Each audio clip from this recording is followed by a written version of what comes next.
बिस्मिल्लाहिर्रहमानिर्रहीम। अस्सलाम वालेकुम everyone, welcome to chemistry online class. आज हम देखेंगे फिज़िकल केमिस्ट्री में चैप्टर है हमारा केमिकल काइनेटिक्स, और केमिकल काइनेटिक्स के अंदर जो टॉपिक है वो है जी एक्टिवेशन एनर्जी। एक्टिवेशन एनर्जी है क्या? ये लास्ट लेक्चर में भी हमने देखा था कि energy in excess to average energy of a molecule at a given temperature for a molecule to enter into a chemical reaction. किसी भी केमिकल रिएक्शन में एंटर होने के लिए गिवन टेम्परेचर पे मॉलिक्यूल को जो एनर्जी चाहिए होती है एवरेज एनर्जी से ज़्यादा, वो क्या कहलाती है? Activation energy. अब हम इसको डिस्कस करेंगे। अब आपको पता है कि केमिकल रिएक्शन होता कब है? केमिकल रिएक्शन में एक्टिवेशन एनर्जी चाहिए ना। एक्चुअली केमिकल रिएक्शन का मतलब क्या है? केमिकल रिएक्शन का मतलब है breaking and making of bonds. वो कैसे होगी? जब इलेक्ट्रॉन को शिफ्ट किया जाएगा, ठीक है।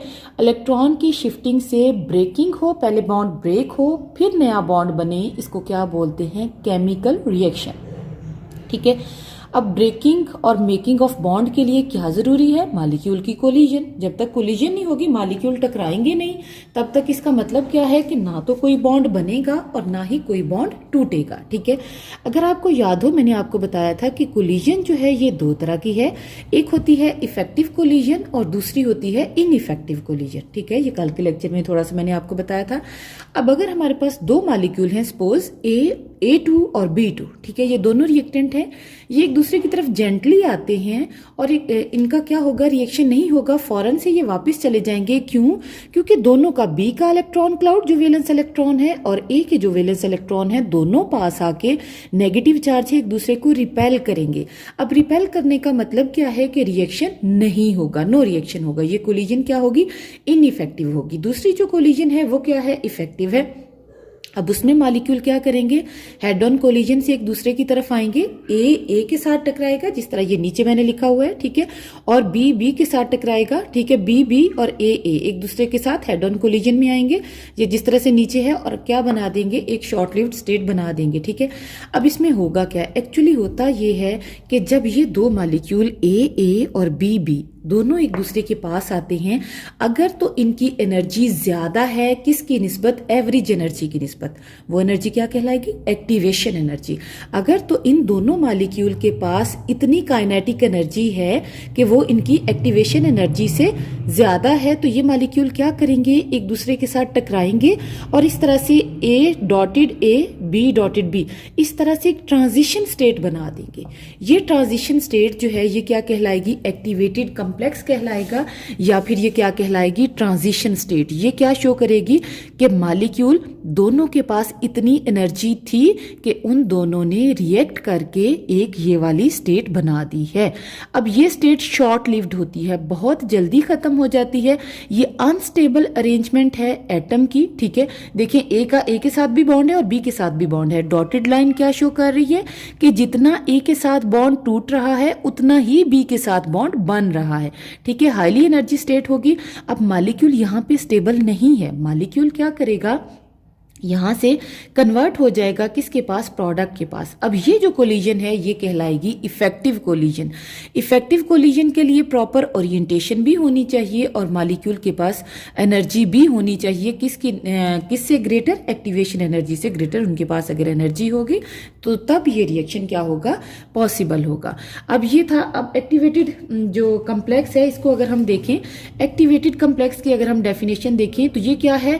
Short lived highly energetic state है। ये क्या है? शॉर्ट लिव्ड है, हाईली अनस्टेबल अरेंजमेंट है एटम की, और ये फौरन से क्या हो जाएगा? कन्वर्ट हो जाएगा प्रोडक्ट के अंदर, ठीक है। अच्छा जी, उसके बाद अगर हम देखें एक्टिवेशन एनर्जी की, एक्टिवेशन एनर्जी क्या है? तो एक्टिवेशन एनर्जी को अगर आप देखो तो ये जो एनर्जी डिफरेंस है किसके बीच में? एक्टिवेटेड कम्प्लेक्स के बीच में और रिएक्टेंट के बीच में, ये क्या कहलाएगा? एक्टिवेशन एनर्जी, या फिर वो अमाउंट ऑफ एनर्जी जो कि रिएक्टेंट एब्जॉर्ब करेंगे और क्या बना देंगे? एक ट्रांजिशन स्टेट में चले जाएं। ये जो एनर्जी का डिफरेंस है ये क्या कहलाएगा? Activation energy. दोबारा से देखिए, energy absorbed by the reactant in their ground state to reach the transition state. ये ट्रांजिशन स्टेट थी ना, वो एनर्जी जो कि रिएक्टेंट एब्जॉर्ब करेंगे, ये थी ग्राउंड स्टेट उनकी, ग्राउंड स्टेट में, ताकि वो जाएं कहाँ पे? ट्रांजिशन स्टेट में। इसको क्या बोलेंगे? Activation energy. इसको हम शो करेंगे ई ए से। A stand for activation, E stand for energy, capital E stand for energy, A small A stand for activation, activation energy. अब जरा देखिए, ये मैंने ग्रीन लाइन लगाई है, ये रिएक्टेंट से लेके जो एक्टिवेटेड कॉम्प्लेक्स आ रहा है यहां तक जो बन रही है, ये क्या कहलाएगी? एक्टिवेशन एनर्जी कहलाएगी। ठीक है, इसकी दूसरी डेफिनेशन क्या आ जाती है कि डिफरेंस इन एनर्जी। अब ये डिफरेंस आ जाएगा किसके बीच में? एक्टिवेटेड कॉम्प्लेक्स के बीच में और एवरेज एनर्जी जो मॉलिक्यूल की है, इन दोनों का जो डिफरेंस है, किसका? एक्टिवेटेड कॉम्प्लेक्स का, और जो एवरेज एनर्जी है रिएक्टेंट की, इन दोनों का डिफरेंस क्या कहलाएगा? एक्टिवेशन एनर्जी कहलाएगा। अब कहते हैं कि ये नहीं हो सकता कि ये रिएक्टेंट कन्वर्ट हो जाए सीधा सा प्रोडक्ट में, ये पॉसिबल नहीं है। रिएक्टेंट पहले एक एनर्जी बैरियर इस हिल तक जाएंगे, यहां से फिर ये शॉर्ट लिव्ड जो स्टेट बनेगी ये कन्वर्ट होगी प्रोडक्ट के अंदर। कभी भी डायरेक्ट रिएक्टेंट प्रोडक्ट के अंदर कन्वर्ट नहीं हो सकता। ठीक है, अब एनर्जी ऑफ एक्टिवेशन अगर ज्यादा है तो रेट ऑफ रिएक्शन क्या होगा? स्लो होगा। जी, एनर्जी ऑफ एक्टिवेशन अगर ज्यादा होगी तो रेट ऑफ रिएक्शन क्या होगा? स्लो। बहुत कम मॉलिक्यूल होंगे जिनके पास इतनी एनर्जी होगी कि वो इस हिल तक आ सकें, ठीक है, और प्रोडक्ट में कन्वर्ट हो सकें। इसका मतलब रेट ऑफ रिएक्शन स्लो होगा। अब हम कहते हैं कि कैटलिस्ट जो है वो रेट ऑफ रिएक्शन को बढ़ा देते हैं। उसकी वजह क्या है? एक्चुअली कैटलिस्ट क्या करते हैं? एनर्जी ऑफ एक्टिवेशन को कम कर देते हैं। कैटलिस्ट की प्रेजेंस में एनर्जी ऑफ एक्टिवेशन कम हो जाती है और रिएक्शन जो है वो ज्यादा जल्दी हो जाता है। जी, अब जरा देखें, ये जो मैंने रेड लाइन लगाई है ये कैटलिस्ट की प्रेजेंस में रिएक्शन हो रहा है। ठीक है, अब कैटलिस्ट की प्रेजेंस में रिएक्शन जो है वो ज्यादा स्पीड से होता है। वजह क्या है कि कैटलिस्ट क्या करेगा? एनर्जी ऑफ एक्टिवेशन ये कम कर दिया। बहुत सारे मॉलिक्यूल जिनके पास इतनी एनर्जी थी, उनकी तादाद बहुत ज्यादा है, वो जल्दी से इस हिल तक जाएंगे और फौरन से किस में कन्वर्ट हो जाएंगे? प्रोडक्ट के अंदर कन्वर्ट हो जाएंगे। और ये एनर्जी ऑफ एक्टिवेशन मैंने किससे लिखी है? रेड लाइन से। ये जो ग्रीन लाइन वाली है ये विदाउट कैटलिस्ट है। इसका मतलब क्या हुआ कि without catalyst rate of reaction क्या होगा? स्लो होगा, लेकिन in the presence of catalyst rate of reaction जो है वो ज्यादा हो जाएगा, क्योंकि एनर्जी ऑफ एक्टिवेशन क्या हो जाएगी? कम हो जाएगी। जी, अब हम इसको एक और तरीके से डिस्कस करेंगे एनर्जी ऑफ एक्टिवेशन को। ये हमने ग्राफ प्लॉट किया है एनर्जी के बीच में और रिएक्शन पाथ के बीच में। ठीक है, ये हमारे पास है रिएक्टेंट, ये वाली जो लाइन है, और नीचे वाली जो लाइन है ये क्या है? प्रोडक्ट है। ठीक है, अच्छा जी, रिएक्टेंट को हमने ए से शो किया है, प्रोडक्ट को हमने सी से शो किया है, ये सी है। ठीक है, ये है बी। बी क्या है? एक्टिवेटेड कॉम्प्लेक्स जो बनेगा या जो ट्रांजिशन स्टेट बनेगी। अब ए क्या है? ए है जी average energy of reactant molecule. Reactant के मॉलिक्यूल की जो एवरेज एनर्जी है वो ए है। सी क्या है? यहाँ पे जो है एवरेज एनर्जी ऑफ प्रोडक्ट है। अब बी क्या है? वो मिनिमम एनर्जी जो कि रिएक्शन को चाहिए, मतलब एक्टिवेशन एनर्जी। बी क्या है? एक्टिवेशन एनर्जी है। अब इसी के अकॉर्डिंग हम देखेंगे। अब जरा देखें, ये हमारे पास है रिएक्टेंट, ठीक है, ए। अब ये रिएक्टेंट और ये है ट्रांजिशन स्टेट या एक्टिवेटेड कॉम्प्लेक्स, ठीक है, या फिर एक्टिवेशन एनर्जी। इन दोनों का जो एनर्जी डिफरेंस है इसको हमने कहा है EA1। ठीक है, इसको क्या कहा है? EA1। अब ये रिएक्टेंट ए ने कन्वर्ट होना है प्रोडक्ट सी में। ये डायरेक्ट इस प्रोडक्ट के अंदर नहीं जा सकता। ये क्या करेगा? रिएक्टेंट ए पहले जाएगा किसके अंदर? स्टेट बी में, जो कि क्या है? ट्रांजिशन स्टेट है, शॉर्ट लिव्ड है, हाईली अनस्टेबल अरेंजमेंट है एटम की। यहां पे जाएगा, ये बी कन्वर्ट होगा किसके अंदर? सी के अंदर। ठीक है, अच्छा जी, अब ये हमारे पास EA1 क्या है? फॉरवर्ड रिएक्शन के लिए एनर्जी है। अब इसके लिए अगर हम देखें, मैंने आपको पीछे एक और डेफिनेशन बताई है एक्टिवेशन एनर्जी की, कि क्या है? Difference in energy between the product and reactant. अब ये प्रोडक्ट थी ना, इसके अकॉर्डिंग अगर हम इतने पे फोकस करें तो हमारे पास क्या है? ये प्रोडक्ट है, ये रिएक्टेंट है। ठीक है, अच्छा, अब EA1 हमारे पास क्या आ जाएगा? प्रोडक्ट क्या थी? EB। EB पे कितनी एनर्जी है? -EA। रिएक्टेंट की कितनी एनर्जी है? ठीक है, और EA2 ये क्या है कि ये हमारे पास है अब रिएक्टेंट और ये है प्रोडक्ट। ठीक है, इसका मतलब क्या हुआ कि EB माइनस EC। ठीक है, ये कितनी है? अब हमने लेना है दोनों का एनर्जी डिफरेंस। ठीक है, क्योंकि मैंने पहले आपको बताया कि रिएक्टेंट ए डायरेक्टली सी में कन्वर्ट नहीं होगा। पहले ये इस हिल को क्रॉस करेगा, फिर उसके बाद सी में कन्वर्ट होगा। पहले ये शॉर्ट लिव्ड स्टेट में जाएगा, जिसको ट्रांजिशन स्टेट बोलते हैं। ठीक, अच्छा जी, अब हमने लेना है दोनों का एनर्जी डिफरेंस। डेल ई किसके इक्वल आ जाएगा? EA1 minus EA2। EA1 हमारे पास क्या है? EB माइनस EA, उसको पुट करेंगे माइनस ये फार्मूले वाला। EA2 क्या है? EB minus EC। ठीक है, ये वाली इक्वेशन ऐसे ही आ जाएगी, ये माइनस इस प्लस के साथ मल्टीप्लाई करेगा, इसको माइनस कर देगा, ये माइनस और ये माइनस प्लस हो जाएंगे, प्लस ई सी आ जाएगा। अब ये माइनस ई बी है और ये प्लस ई बी है, दोनों कैंसिल आउट हो जाएंगे। माइनस का ई ए है और प्लस का ई सी है, तो डेल ई किसके इक्वल आ जाएगा, ई सी माइनस ई ए। ठीक है, मतलब क्या है, प्रोडक्ट का एनर्जी डिफरेंस और रिएक्टेंट का आ जाएगा, जो ट्रांजिशन स्टेट का था वो कैंसिल आउट हो गया।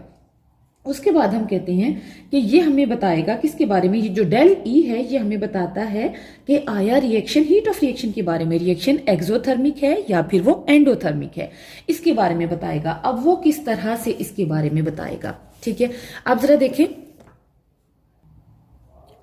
जी, अब जरा देखें, ये है हमारे पास एनर्जी, एनर्जी इस साइड पे इंक्रीज कर रही है, यहाँ पे मिनिमम एनर्जी है और इस साइड पे जैसे जैसे ऊपर की तरफ जा रहे हैं वाई एक्सिस में एनर्जी ज्यादा होती जा रही है। अब जरा देखें, ये है रिएक्टेंट की एनर्जी इतनी, अगर हम प्रोडक्ट की देखें तो प्रोडक्ट की एनर्जी है ये, इसका मतलब प्रोडक्ट की एनर्जी कम है किसकी निस्बत, रिएक्टेंट की निस्बत। अब जब ये एक्टिवेटेड कम्प्लेक्स प्रोडक्ट में कन्वर्ट होगा तो ये ज्यादा अमाउंट ऑफ एनर्जी रिलीज करेगा। इसका मतलब क्या हुआ कि हमारे पास एक्सोथर्मिक रिएक्शन कब होगा, जब E A released by product is greater than reactant. ठीक है, ये जो एनर्जी प्रोडक्ट ने रिलीज की है जब ये ज्यादा होगी किसकी निस्बत, रिएक्टेंट की निस्बत, तो रिएक्शन क्या होगा, एक्सोथर्मिक होगा। अब रिएक्शन एंडोथर्मिक कब होगा, अब देखिए एंडोथर्मिक तब होगा जब ये हमारे पास रिएक्टेंट होगा सी, ठीक है, रिवर्स रिएक्शन हो, ये तो फॉरवर्ड था ना, अब रिवर्स रिएक्शन हो, बैक हो, ये हमारे पास क्या हो, प्रोडक्ट हो। अब होगा क्या, ये हमारे पास है रिएक्टेंट, ठीक है, प्रोडक्ट जो थी पहले की सी रिएक्टेंट है और ए क्या है, प्रोडक्ट है। अब देखिए सी, अगर हम एनर्जी में देखें ये नीचे है, नीचे है, इसका मतलब क्या हुआ, ये ज्यादा अमाउंट ऑफ एनर्जी एब्जॉर्ब करेगा ताकि ये कहां पे जाए, इस एक्टिवेटेड कम्प्लेक्स के अंदर कन्वर्ट हो, और फिर ये एक्टिवेटेड कम्प्लेक्स जब कन्वर्ट होगा प्रोडक्ट के अंदर तो ये कम अमाउंट ऑफ एनर्जी रिलीज करेगा। इसका मतलब ओवरऑल रिएक्शन क्या हो जाएगा, ओवरऑल रिएक्शन क्या हो जाएगा, एंडोथर्मिक हो जाएगा। तो यही हमारे पास था जी, यही हमारे पास था कि एंडोथर्मिक रिएक्शन कब होगा, जब energy of activation absorbed by the reactant is greater then the product. Reactant है ये और प्रोडक्ट है ये, जब रिएक्टेंट ज्यादा अमाउंट ऑफ एनर्जी एब्जॉर्ब करेंगे ताकि वो प्रोडक्ट में कन्वर्ट हो जाए। अब देखिए यहाँ इसने इसमें कन्वर्ट होना है तो ऑटोमेटिकली ज्यादा अमाउंट ऑफ एनर्जी चाहिए होगी, तो ये रिएक्शन क्या होगा, एंडोथर्मिक होगा। अच्छा जी, एक और चीज जो याद रखने वाली है, एनर्जी ऑफ एक्टिवेशन हमेशा पॉजिटिव होगी, ऑलवेज पॉजिटिव होगी। क्यों, जो एक्सोथर्मिक और एंडोथर्मिक रिएक्शन है ये कैसे होंगे, ये डिपेंड करेगा इन दोनों के कंपैरिजन पे कि आया रिएक्टेंट की एनर्जी ज्यादा है या प्रोडक्ट की। ठीक है, लेकिन एक्टिवेशन एनर्जी हमेशा कांस्टेंट रहेगी, ये हमेशा पॉजिटिव रहेगी।